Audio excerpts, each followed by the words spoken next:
Ogambotya Mona Kampala Dr. Jose Chameleone nabwe kityo Azeemu okukola ebintu bye. Management bye bimu ku bintu byagenda maaso n'okuba nti akyusa buli mwaka naye ate alina abantu bakuumirawo buli lunaku. Agenze mu maaso n'okuba nti agoba manejjawe amanyikiddwa nga Biju Fortnet nafuna manager omulala oba nakomya kw'omu ku bamaneja abaali bagenda maaso n'okuba nti bakola ebirungi. Chameleone is his own manager. Yensonga lwaki ebiseera ebisinga ebintu bimutagalako n'okuba nti bimutawaanya. Lwaki Jose Chameleone obuulyawo yagobye Biju, lwaki yaleeta Biju ku boat era kati business we zigenze mu maaso n'okuba nti zikomawo bituufu akomezawo Biju oba nedda, oba ng'ono omuvubuka nakigwanyizi yayagala okuba nti obuulyawo yeekolera eggulire asobole okuba nti avimba nga Chameleone alowooze nti akola. Jjukira babadde bonaku gye bayita European tour, gye Chameleone yakubidde ensi ezisuuka 7 wabula nga ate eddiirwa eno kiteebereza okuba nti mbu mu kitundu ogwaddo simanyi oba bituufu oba nedda, naye amawulire ge tuwulira nti omusajja zonna ezo gondi buli sho ng'ajimbira gumu kitundu ogwaddo era nga wetwogerera ali mu Crate House agenda maaso n'okuba nti ajoga. Tukwaniriza ku mukutu fye omuganzi ogumanyikiddwa nga Uganda Mukamooli amanya n'eddoboozi bampita Ntambi Jimso Namanrich Bwe Maxud Junior made in Uganda. Webale kuba nti otambula nange gwe wenna atambula nange. I salute you, respect you, thanks for moving with us. Ngenda kusaba ekintu kimu ogende mu maaso kuba nti subscribing. Wetwogerera musajja mukulu amanyikiddwa nga Joseph Mayanja Gadimba, Uncle Dr. Jose Chameleone. Amawulire gatambula gali mu nkubo nti yagenze mu maaso n'okuba nti agoba manejjawe. 2020 ng'atandika Chameleone yagenda mu maaso n'okuba nti atulangirira management team ye empya okuli era nga management eno yali company number emanyikiddwa nga Muchachos Events okuli Biju kogata mukyala waffe amanyikiddwa nga Itania Forever n'abantu abalala. Biju yagenda mu maaso n'okuba nti obuulyawo akola agreement ne Jose Chameleone. Omulimu gwa Biju gwe yatandikirako yagamba nti Chameleone abadde nnyo musajja ng'obuulyawo agenda mu maaso n'okuba nti akola emivuyo nga ekimu ku ekyo kibalina okuba nti baterezaamu empisa okutereza brand ya J Chameleone ng'omuntu.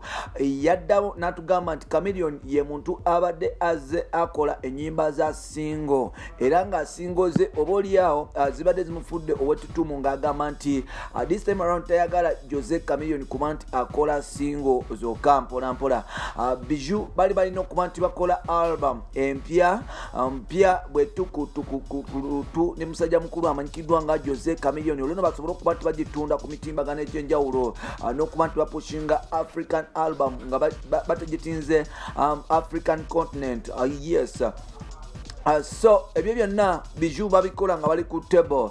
Wayita omwezi gumu gwokka bwe guti President Museveni n'agenda mu maaso n'okuba nti obuulyawo aclosinga events ebivulu n'ebisigaddewo era nga shows zagenda mu maaso n'okuba nti zisalibwamu. Wano okutagala kwagenda mu maaso n'okuba nti kutandika era nga twawulira ekikonde ekyatabuka wakati wa Fling Fire Wizomanizo J Chameleone kogata ne musajja mukulu amanyikiddwa nga Pius Mayanja.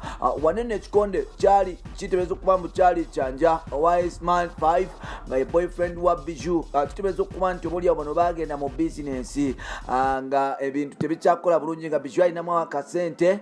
Musajja mukulu ne basooka bezalawa ne Wizomanizo muli bato biki ebyo ne bekubirayo business esobola okuba nti zigenda bweso. Ekyo nno obuulyawo baali bakuletinga bond. Biju ebintu byamutabukako teyasobola kuba nti aleeta mirimu okuli corporate companies, corporate endorsement nga bwe kyali kiteebereza okuba nti kibeera kuba nti bapromotinga music mu clubs n'okuba nti bamarketinga Jose Chameleone mu ggwanga lyonna Uganda.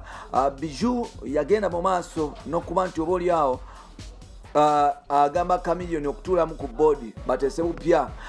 Yes, era nga Chameleone guno omwaka yagenda mu maaso n'okuba nti atulimba olumanyikiddwa nga Forever olugenda mu maaso n'okuba nti lukola bulungi mu bbaala nga bagenda mu maaso n'okuba nti bakola emirimu gye wabula ate kyanaku nti ebivulu webadde bagenda business webadde genda okuba nti eboomingira ate Jose Chameleone yagenze mu maaso n'okuba nti agoba mukyala mukulu amanyikiddwa nga Bijou.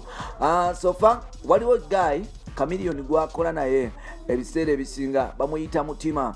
Kitegeeza okuba nti obaoliawo Mutima yagenda mu maaso n'okuba nti afuuka manager wa Chameleone era nga Chameleone obaoliawo gwe yesize.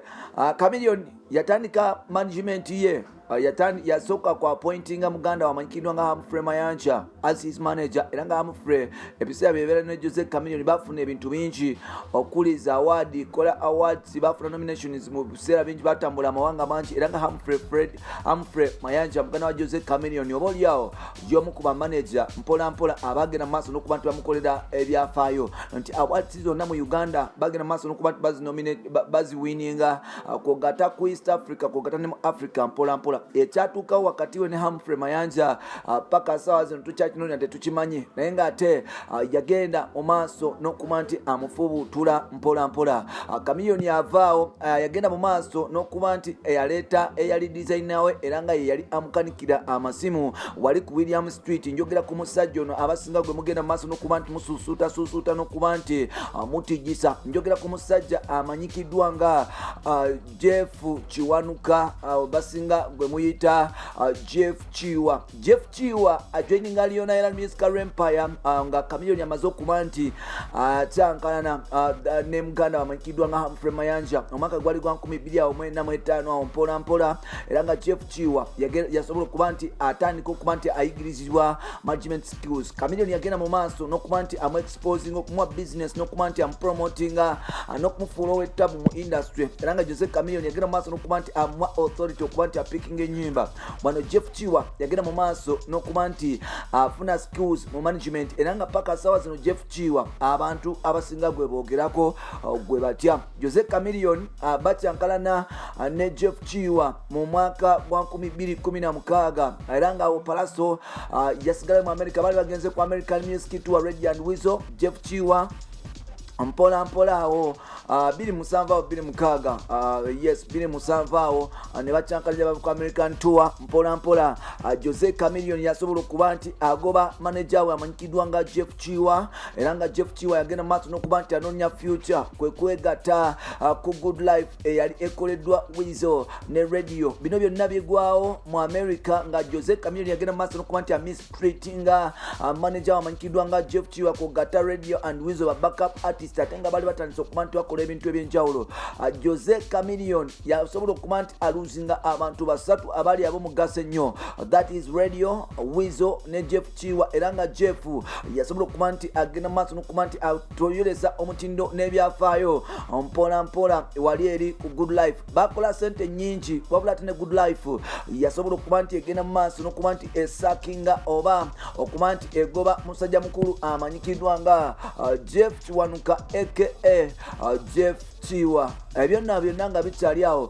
Jose Chameleone nga Jeff amaze okuba nti agenda mu maaso n'okuba nti agoba Jeff yasobola okuba nti aleeta manager omupya amanyikiddwa nga Sam Mukasa. Sam Mukasa ono yasobola okubeera manager wa Chameleone okuva mu 2013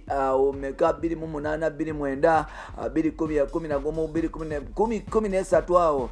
Jose Chameleone yagenda mu maaso n'okuba nti agoba ate neera musajja mukulu amanyikiddwa nga Sam Mukasa era nga Sam Mukasa yasobola okuba nti agenda wa musajja mukulu amanyikiddwa nga King Saha nasobola okuba nti afuna manager we gwalina bwaba Sam Mukasa kuleeta musajja mukulu amanyikiddwa nga Mutima nakola okuva ebbanga ne musajja mukulu amanyikiddwa nga Basiima Ogenze nga bakola okuva mu eyo period paka kati wabula omwaka 2020 Jose Chameleone yagenda maaso n'okuba nti agoba Robert Nkuke Mutima ng'amulanga okubeera manager omweyayo mu kumpanya atayongerako ku brand era nga Mutima yagenda maaso n'okuba nti awummuzibwa. Wano nno kwe kuleeta mukyala mukulu amanyikiddwa nga Bijou. Unfortunately Bijou ageze maaso n'okuba nti agobwa era nga wetwogerera Jose Chameleone asobodde okuba nti oba oliawo era akomyawo musajja we amanyikiddwa nga Robert Nkuke Mutima kwogata ne musajja wange amanyikiddwa nga Basiima Ogenze bagenda mu maaso n'okuba nti bakola emirimu gyokka. Tulinde tulabe kyekinagwera obanga omusajja mukulu amanyikiddwa nga Chameleone anekuba mutima n'akomyawo omusajja kubanga omukyalo ono abadde asobola okukola ebintu ebyenjawulo. Mwebale kuba nti mutambula naffe bampita Ntambi Jimso.